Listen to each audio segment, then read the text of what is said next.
मोर जितना अब खूबसूरत है, इससे कई ज्यादा जन्नत में खूबसूरत था।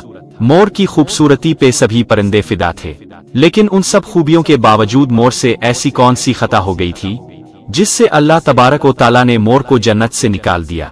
अल्लाह तबारक व ताला ने जब हजरत आदम अलैहिस्सलाम और अम्मा हुआ को पैदा फरमाया, इसके बाद उनको जन्नत में भेज दिया। वो दोनों जन्नत में बहुत ही पुरसुकून रहते थे, बहुत ही लज्जा मेवे फल खाया करते थे। लेकिन एक अनाज जिसको खाने से अल्लाह पाक ने उन्हें मना फरमाया, और वो अनाज गंदुम था। चूंकि शैतान हजरत आदम अलैहिस्सलाम की वजह से ही जन्नत से निकाला जा चुका था, इसी वजह से शैतान की हजरत आदम अलैहिस्सलाम से दुश्मनी हो गई थी।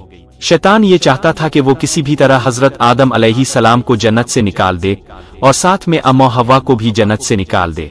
जब शैतान को ये खबर हुई कि हजरत आदम अलैहिस्सलाम को तमाम मेवे खाने की इजाजत है, लेकिन गंदुम खाने की इजाजत नहीं है, तो शैतान इंतकाम की आग दिल में लिए जन्नत के दरवाजे के पास बैठ गया और 300 साल तक वहां पर बैठा रहा कि कोई जन्नत के दरवाजे से बाहर आए और शैतान इससे बात कर सका। शैतान इसको देखते ही बहुत खुश हो गया। शैतान ने पूछा, ए खूबसूरत परिंदे, तुम कौन हो? मोर बोला, मैं मोर हूँ। अब तुम अपना तारुफ करवाओ। शैतान ने जवाब दिया कि मैं आलम कुरूबा का एक फरिश्ता हूँ, मैं अल्लाह पाक की इबादत से एक पिल भी गाफिल नहीं हूँ। मैं चाहता हूँ कि मैं जन्नत में जाऊँ, वहाँ की नेमतों का अपनी आंखों से मुशाहिदा करूँ। शैतान मोर से कहने लगा कि तुम मुझे जन्नत के अंदर ले जाओ, मैं तुम्हें 3 ऐसी बातें बताऊंगा जिससे तुम्हें अबदी जिंदगी हासिल हो जाएगी, तुम्हें बुढ़ापा और बीमारी नहीं आएगी, तुम हमेशा जन्नत में ही रहोगे।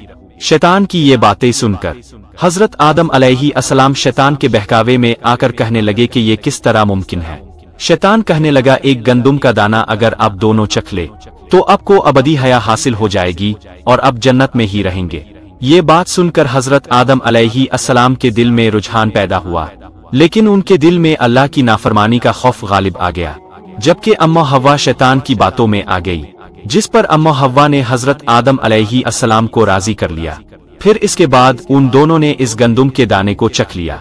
जैसे ही गंदुम का दाना उनके अंदर गया तो दोनों के सत्तर वाजे हो गए, जिसके बाद दोनों अपने अपने सत्तर छुपाने लगे और खौफे खुदा से कांपने लगे। इसी दौरान अल्लाह तबारक व ताला ने फरिश्तों को ये हुक्म दिया, काफ, हजरत आदम अलैहिस्सलाम और अम्मा हव्वा दोनों को जमीन पर उतार दो। हजरत आदम अलैहिस्सलाम को श्रीलंका के करीब नीचे जमीन पे भेज दिया, जबकि अम्मा हव्वा को जदा की सरजमीन पर उतारा गया।